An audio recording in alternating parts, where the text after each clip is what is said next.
سلام و درود، خوش اومدیم به یه ویدیو آموزشی. لایک حساب یادتون نره، زنگوله رو بزنید. بریم سراغ ویدیو. خب میره همون جایی که نشان کردم، یه جای بلند.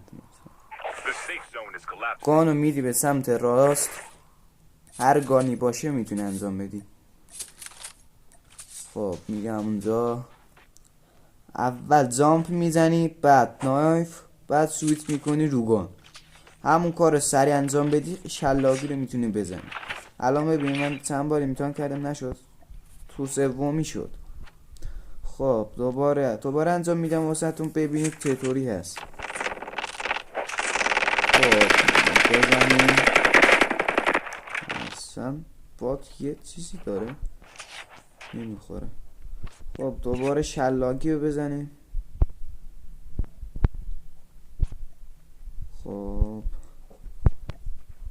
بعضی موقع ها نمیشه، بعضی موقع هم همیشه هرچی بزنی شلاقی میشه. ممنون که این ویدیو رو نگاه میکنید، خیلی خیلی ممنون.